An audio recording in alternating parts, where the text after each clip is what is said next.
NCERT text book class 10 exercise 4.1 quadratic equation. 4.1 में आज हम सेकेंड क्वेश्चन सॉल्व करने वाले हैं। सेकेंड क्वेश्चन है represent the following situation in the form of quadratic equations. तो यहाँ पे कुछ क्वेश्चंस है जिसको हमें सिर्फ एक उस क्वेश्चन को पढ़ के उसका एक क्वाड्रेटिक इक्वेशन फॉर्म करना है। तो पहले क्वेश्चन क्या है इस बात को समझ लेते हैं।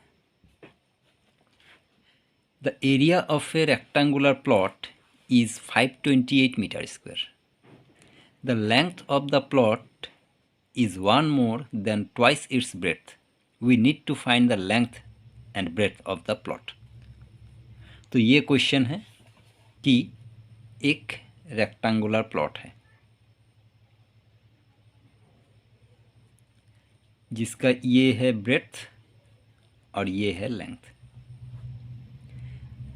तो इसका ब्रेड्थ जितना भी है लेंथ में उस ब्रेड्थ के साथ 2 इंटू करके फिर प्लस करने से +1 करने से तब लेंथ आएगा, क्योंकि लेंथ जो है ब्रेड्थ का ट्वाइस से 1 ज़्यादा। यानी कि ब्रेड्थ जो भी है, सपोज ब्रेड्थ को यहाँ पे अगर हम x ले लेते हैं तो x इंटू 2 यानी कि 2x हो जाएगा, +1 करने से तब इसका लेंथ आएगा। और फिर उसका जो एरिया है वो है 528 मीटर स्क्वायर। तो फिर हमें इसका लेंथ और ब्रेड्थ फाइंड आउट करने के लिए इसका एक क्वाड्रेटिक इक्वेशन फॉर्म करना है। तो पहले हम जो ब्रेड्थ है उसको x ले लेते हैं। लेट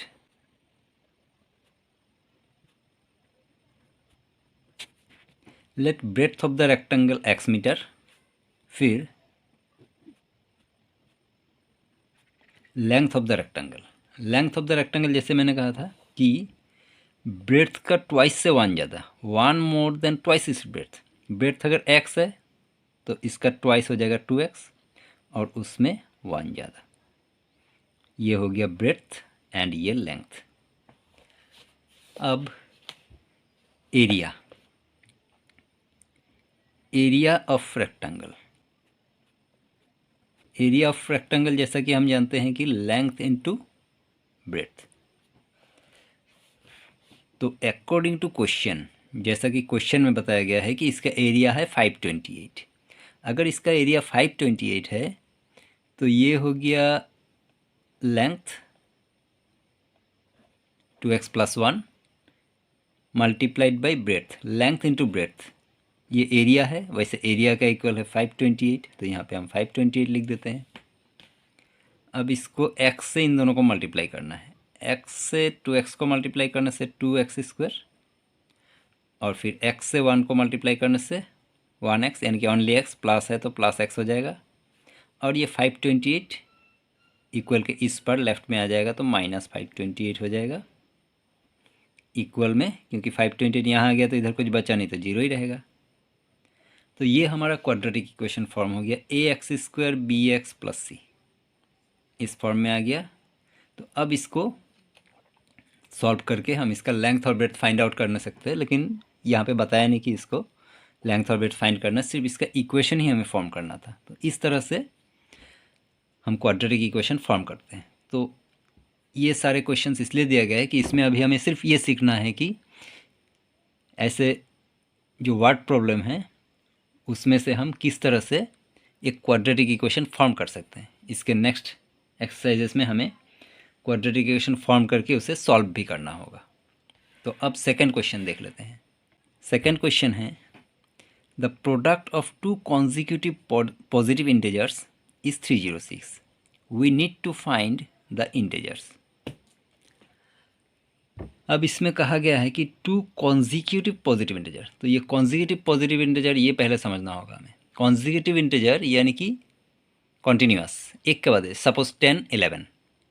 अगर 10 के बाद हम 12 ले लें तो कॉन्जिक्यूटिव नहीं होगा, बीच में एक छूट जाएगा। तो बिना छूटे आसपास के 2 नंबर, ऐसे 2 नंबर को कॉन्जिक्यूटिव नंबर कहा जाता है। तो ऐसा 2 कॉन्जिक्यूटिव नंबर है जिनका प्रोडक्ट है 306 तो फिर हमें वो दोनों नंबर फाइंड करने के लिए एक क्वाड्रेटिक इक्वेशन फॉर्म करना है। तो दो नंबर है, क्वाड्रेटिक इक्वेशन में नॉर्मली हम क्या करते हैं, जो छोटा वाला नंबर है उसी को x कंसीडर करते हैं। तो फिर let the smaller number x the greater number. Greater number क्या होगा, अगर स्मॉलर नंबर x है तो उसका नेक्स्ट नंबर ही ग्रेटर नंबर होगा, यानी कि नेक्स्ट नंबर उससे 1 ज़्यादा हो जाएगा।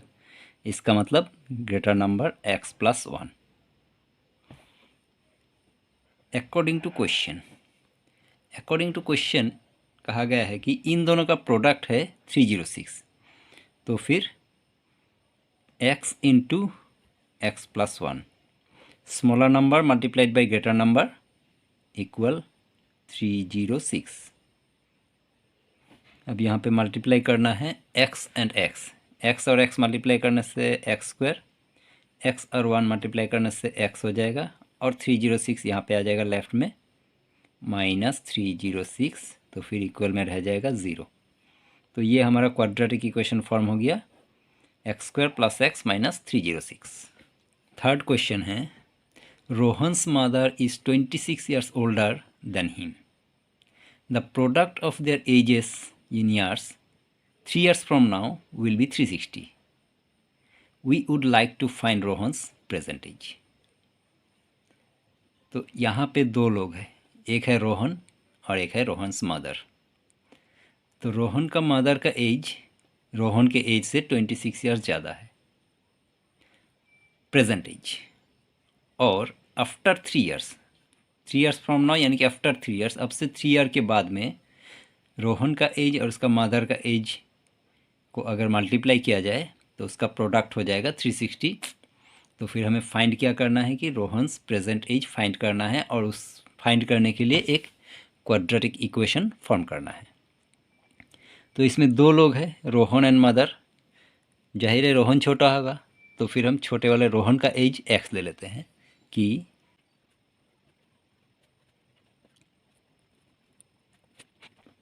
Rohan's present age x years, mother's present age, mother का एज बताया था कि रोहन से 26 ईयर्स ज़्यादा, यानी कि मदर्स प्रेजेंट एज हो जाएगा x प्लस 26 ईयर्स। फिर 3 ईयर्स फ्रॉम नाउ, अब हम ये देख लेते हैं कि 3 ईयर्स फ्रॉम नाउ यानी कि आफ्टर 3 ईयर्स रोहन का एज एंड मदर का एज क्या होने वाला है। After 3 years, after 3 years Rohan's age, Rohan का एज क्या था, x ईयर्स था। तो आफ्टर 3 ईयर क्या होगा, जैसे जैसे साल गुजरते जाता है क्या होता है, लोगों का एज बढ़ता जाता है। तो 3 साल के बाद रोहन का एज बढ़ जाएगा, यानी कि 3 साल ज़्यादा हो जाएगा। अगर उसका प्रेजेंट एज x ईयर्स है तो आफ्टर 3 ईयर्स उसका एज हो जाएगा x प्लस 3। सेम केस माँ के साथ भी है, जो मदर का एज है, मदर का एज में भी 3 साल का इजाफा हो जाएगा, यानी कि मदर का एज हो जाएगा x प्लस 26, उसमें प्लस 3 करने पे हो जाएगा x plus 26 plus 3 29 years.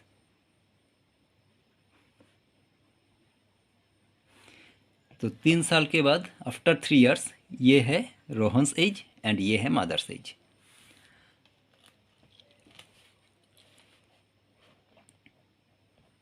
According to question क्या कहा गया है कि आफ्टर 3 ईयर्स जो उनका एज होगा उस एज का प्रोडक्ट होगा 360। तो आफ्टर 3 ईयर्स ये Rohan's age x plus 3 and mother's age x plus 29, और इनका प्रोडक्ट इक्वल, तो x प्लस 3 ये ब्रैकेट के अंदर दे दिया, दोनों को ब्रैकेट में डाल दिया, यानी कि प्रोडक्ट हो गया इसका equal 360।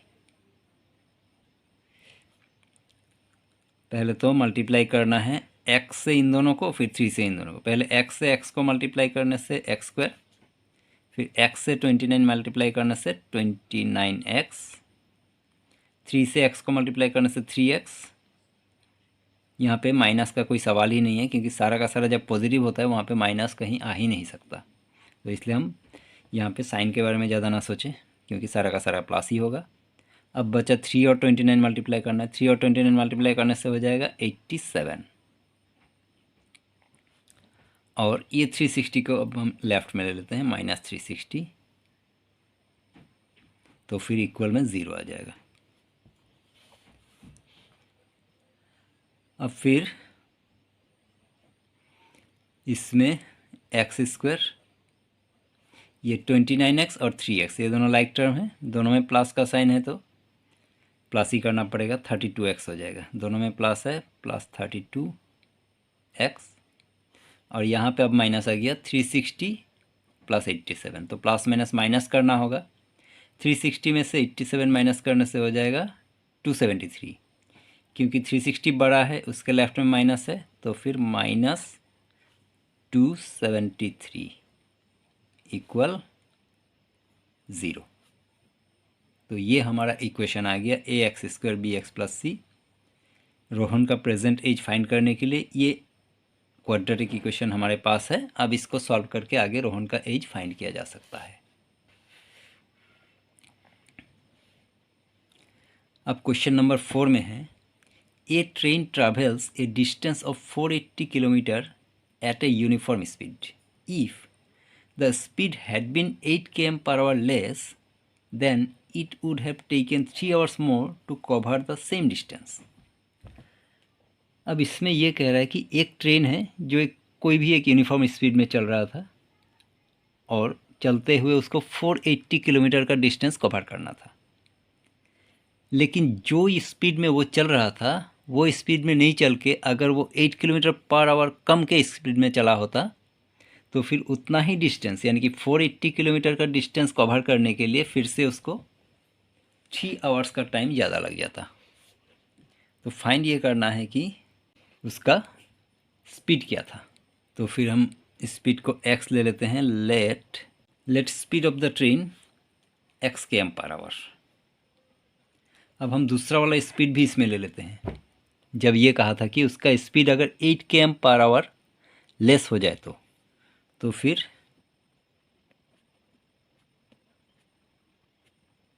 Decreased speed of the train, अब x से 8 माइनस हो जाएगा क्योंकि उसमें से 8 किलोमीटर लेस हो जाएगा, x - 8 km/h ये डिक्रीज्ड स्पीड है।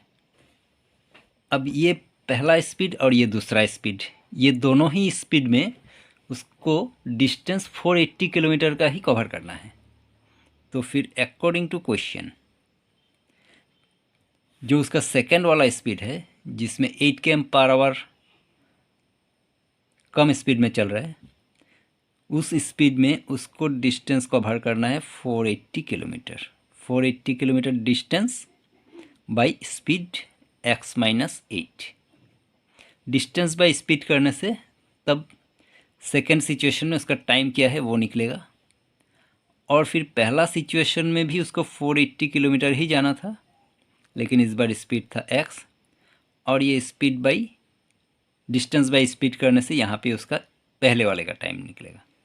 तो ये सेकंड वाले का टाइम डिस्टेंस कवर करने के लिए जितना टाइम चाहिए सेकंड टाइम, और ये फर्स्ट वाले का टाइम, और दोनों का टाइम का डिफरेंस है 3 आवर्स, क्योंकि सेकंड के इसमें उसको 3 आवर्स का टाइम ज़्यादा लग रहा था, यहाँ पे 3 आवर्स का टाइम कम लग रहा था, यानी कि दोनों टाइम का डिफरेंस 3।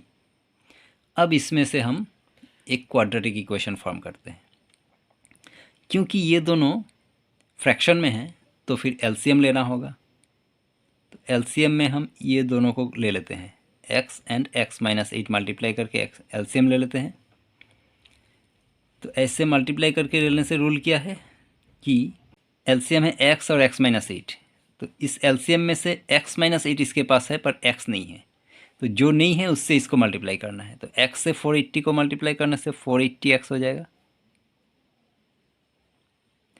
अब यहाँ पे डिनोमिनेटर में x है एलसीएम का, पर ये x - 8 नहीं है, यानी कि अब x - 8 से 480 को माइनस करना है। तो पहले तो x से 480 को माइनस करने से 480x हो जाएगा, यहाँ पे माइनस है तो माइनस का ही साइन बैठेगा, 480x, और फिर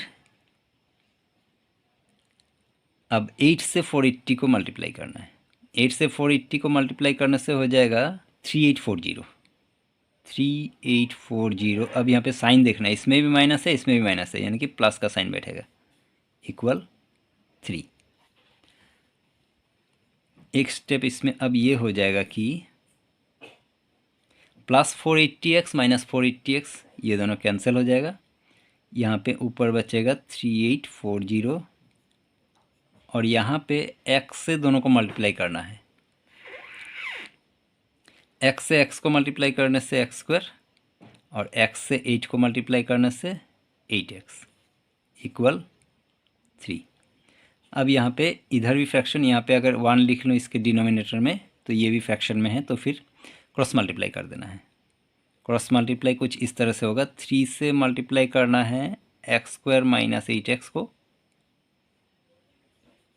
और 1 से मल्टीप्लाई करना है 3840, तो फिर 3840 ही हो जाएगा।